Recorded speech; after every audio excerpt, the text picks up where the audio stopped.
வணக்கம். இது சுடர் ஊடகத்தின் இரவு நேர பிரதான செய்திகள். முதலில் தலைப்புச் செய்திகள். அணு ஆயுத வரம்புகளை கடைபிடிப்போம், ரஷ்ய அதிபர் புட்டின் தகவல். பாலஸ்தீனியத்தை தனி நாடாக அங்கீகரிப்பதற்காக ஐநா சபையில் பிரான்ஸ் அறிவிப்பு. சூப்பர் டைபோன் பிலிப்பைன்ஸில் புயல், 10,000 மக்கள் வெளியேற்றம், உஷார் நிலையில் சீனா, தைவான்.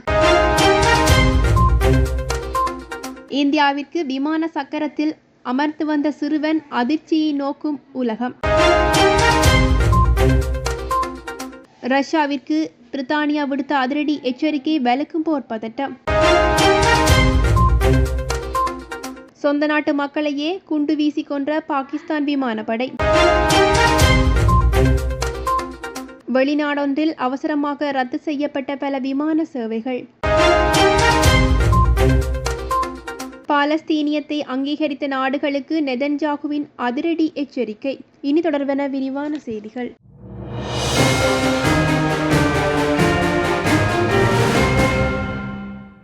அமெரிக்க ரஷ்யா இடையிலான அணு ஆயுத ஒப்பந்தம் கடந்த பிப்ரவரி மாதத்துடன் முடிவடைந்துள்ளது. இருந்தபோதிலும் மேலும் ஒரு வருடத்திற்கு அணு ஆயுத வரம்புகளை கடைபிடிப்போம் என ரஷ்ய அதிபர் புட்டின் தெரிவித்திருக்கின்றார். அத்துடன் இந்த ஒப்பந்தம் முடிவுக்கு வருவது உலகளாவிய ஸ்திரத்தன்மைக்கு எதிர்மறையான விளைவுகளை ஏற்படுத்தும் எனவும், அமெரிக்கா தங்களின் முன்மாதிரியான பின்பற்றி ஒப்பந்தங்களின் வரம்புகளை பின்பற்ற வேண்டும் என எதிர்பார்ப்பதாகவும் குறிப்பிட்டுள்ளார். ரஷ்ய பாதுகாப்பு கவுன்சில் உறுப்பினர்களுடன் நடைபெற்ற சந்திப்பின் போதே புட்டின் இவ்வாறு தெரிவித்துள்ளமை குறிப்பிடத்தக்கது. பாலஸ்தீனியம் மேற்கு காசா முனை என 2 பகுதிகளாக கொண்டுள்ளது. இதில் காசா முனை ஹமாஸ் ஆயுத குழுவினரும், மேற்கு கரையை முகமது அப்பாஸ் தலைமையிலான பாலஸ்தீனிய அரசும் நிர்வகித்து வருகிறார்கள். இந்நிலையில் கடந்த 2023ஆம் ஆண்டில் ஹமாஸ் ஆயுத குழு இஸ்ரேலுக்குள் புகுந்து பயங்கரவாத தாக்குதல் நடத்தினார்கள். இதனைத் தொடர்ந்து காசா முனையில் செயற்பட்டு வரும் ஹமாஸ் ஆயுத குழு மீது போர் அறிவித்த இஸ்ரேல் 2 ஆண்டுகளாக தாக்குதல் நடத்தி வருகிறது.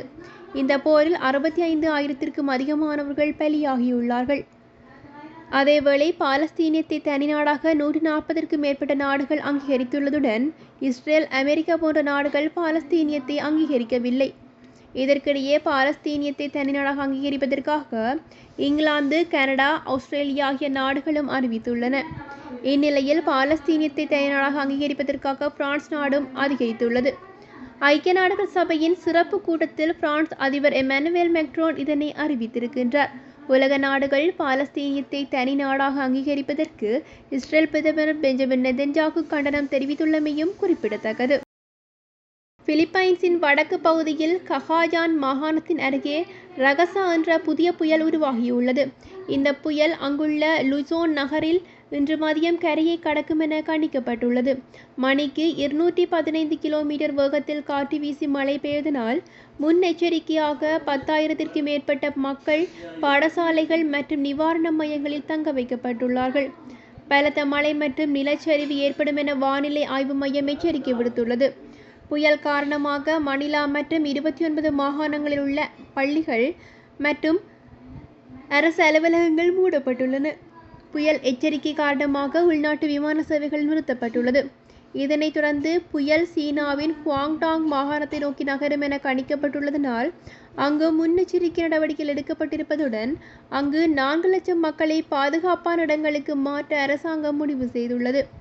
முன்னெச்சரிக்கை நடவடிக்கையாக அங்கு 500க்கும் மேற்பட்ட விமான சேவைகள் ரத்து செய்யப்பட்டுள்ளதுடன் புயல் செல்லும் வழியில் உள்ள தைவான் நாட்டிலும் அதிகாரிகள் உஷார் நிலையில் இருப்பதாக கூறப்பட்டுள்ளது. சிறுவன் ஒருவன் ஆப்கானிஸ்தானில் இருந்து பயணிகள் விமானத்தின் சக்கர பகுதியில் யாருக்கும் தெரியாமல் அமர்ந்து டெல்லிக்கு சென்ற சம்பவம் சர்வதேச ரீதியில் பேசுபொருளாகியுள்ளது. ஆப்கானிஸ்தானை சேர்ந்த 13 வயது சிறுவன் இவ்வாறு டெல்லிக்கு பயணம் செய்த சம்பவம் பெரும் பரபரப்பை ஏற்படுத்தியிருக்கின்றது. ஆப்கானிஸ்தான் தலைநகர் காபூலில் இருந்து புறப்பட்ட KAM விமானம் 2 மணி நேர பயணத்திற்கு பின்னர் புதுடில்லி சர்வதேச விமான நிலையத்தை வந்தடைந்தது. அந்த விமானத்திற்கு அருகே சிறுவன் ஒருவன் சுற்றித் திரிந்து வருவதை கண்ட பாதுகாப்பு படையினர் அவரை கைது செய்து விசாரித்துள்ளார்கள். காபூல் விமான நிலையத்திற்கு நுழைந்து ஆர்வம் மிகுதியினால் விமானத்தினிடம் போய் சக்கரத்தில் உள்ள இடத்தில் அமர்ந்து ஒளிந்து கொண்டதாக அந்த சிறுவன் தெரிவித்திருக்கின்றார். 94 நிமிடம் இந்த ஆபத்தான பயணத்தை மேற்கொண்ட சிறுவன் உடல் நலத்துடன் டெல்லி விமான நிலையத்தில் பத்திரமாக தரையிறங்கியிருப்பதாகவும் கூறப்பட்டுள்ளது. சிறுவன் அமர்ந்து வந்த பகுதியில் சோதனை நடத்திய போது சிறு ஒலிபெருக்கி இருந்ததும் தெரிய வந்துள்ளது. அந்த விமானத்தில் நடத்தப்பட்ட முழு சோதனையில் எந்தவிதமான சதியும் செயலும் இல்லை எனவும் உறுதிப்படுத்தப்பட்டுள்ளது. இதனையடுத்து அதே விமானத்தில் ஆப்கானிஸ்தானுக்கு அந்த சிறுவன் திருப்பி அனுப்பப்பட்டுள்ளதாகவும் இந்திய பாதுகாப்பு வட்டாரங்கள் தகவல் வெளியிட்டுள்ளன. பிரித்தானியா மற்றும் நேட்டோ படைகள் ரஷ்ய போர் விமானங்களை எதிர்கொள்ள தயாராக இருப்பதாக பிரித்தானிய வெளி உறவுத்துறை செயலாளர் அறிவித்துள்ளார். இதன் அடிப்படையில் ஐரோப்பாவின் வான்வெளியில் அத்துமீறி நுழையும் ரஷ்ய போர் விமானங்களை எதிர்கொள்ள பிரித்தானியா மற்றும் நேட்டோ படைகள் தயாராக இருப்பதாக தெரிவிக்கப்பட்டுள்ளது. இது தொடர்பாக நியூயோர்க்கின் ஐநா பாதுகாப்பு ஆணையகத்திடம் பேசிய அவர், நேட்டோ பிராந்தியத்திற்குள் அனுமதியின்றி நுழையும் ரஷ்ய விமானங்களுக்கு எதிராக தங்கள் இராணுவ படை உடனடியாக நடவடிக்கை எடுக்கும் என திட்டவட்டமாக தெரிவித்துள்ளார். அத்துடன் ரஷ்யாவின் அண்மைக்கால நடவடிக்கைகள் பொறுப்பேற்றதாகவும் அபாயகரமாக இருப்பதாகவும் சுட்டிக்காட்டியுள்ளார். ரஷ்யாவின் இத்தகைய நடவடிக்கை ஐரோப்பாவின் பாதுகாப்பு மற்றும் இறையாண்மையை குலைக்கும் முயற்சி என்றும் அவர் இதனை குறிப்பிட்டிருக்கின்றார். இத்தகைய தொடர் செயல்கள் ரஷ்யா மற்றும் நேட்டோ படைகளுக்கு இடையிலான நேரடி ஆயுத மோதலுக்கு வழிவகுக்கும் எனவும் அவர் எச்சரித்துள்ளமை குறிப்பிடத்தக்கது.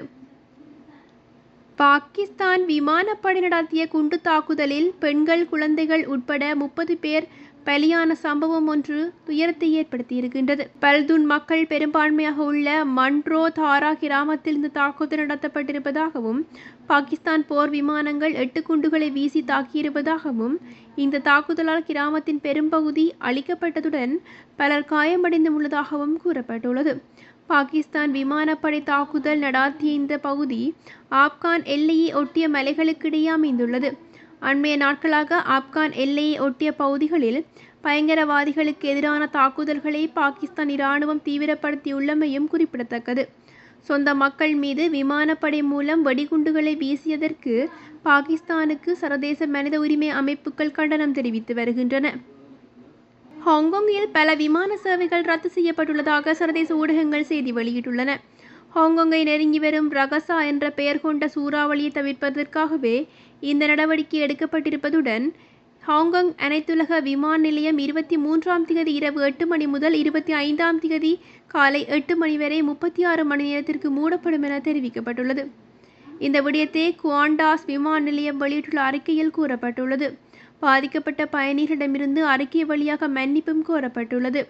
பயணிகளுக்கு மாற்று திட்டங்கள் வழங்கப்பட்டு வருவதாகவும் குறிப்பிடப்பட்ட நிலையில் பயணங்களை மேற்கொள்ள விரும்பாதோருக்கு முழு கட்டணமும் திரும்ப தரப்படும் எனவும் ஸ்கூட் தொடர்புபட்ட விமான நிறுவனங்கள் கூறியுள்ளார்கள்.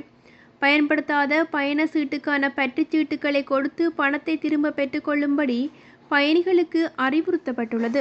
ஹாங்காங் நகரை தவிர்த்து அவற்றின் மற்ற வட்டாரங்களுக்கான விமான பயணங்களும் பாதிக்கப்படலாம் எனவும் குறிப்பிடப்பட்டுள்ளது. பலஸ்தீனியத்தை அங்கீகரித்த நாடுகளுக்கு இஸ்ரேல் பிரதமர் பெஞ்சமின் நெதன்யாகு எதிர்ப்பு தெரிவித்துள்ளார். பிரித்தானியா உள்ளிட்ட நாடுகள் பலஸ்தீனியத்தை அங்கீகரித்துள்ளதாக அதிகரித்துள்ளார்கள். அக்டோபர் 7 கொடூர படுகொலைகளுக்கு பின்னர் பாலஸ்தீனிய அரசாங்கம் அங்கீகரிக்கும் தலைவர்களுக்கு தன்னிடம் ஒரு தெளிவான செய்தி உள்ளது எனவும், நீங்கள் பயங்கரவாதத்திற்கு மிகப்பெரிய பரிசை வழங்குகிறீர்கள், இன்னொரு செய்தியும் இருக்கின்றது, ஜோர்தான் நதிக்கு மேற்கே பாலஸ்தீனிய நாடு உருவாகாது, பல ஆண்டுகளாக உள்நாட்டிலிருந்து மற்றும் வெளிநாட்டிலிருந்தும் பெரும் அழுத்தத்தை எதிர்கொண்டு இந்த பயங்கரவாத நாடு உருவாவதை தான் தடுத்துள்ளேன் எனவும் அவர் குறிப்பிட்டிருக்கின்றார்.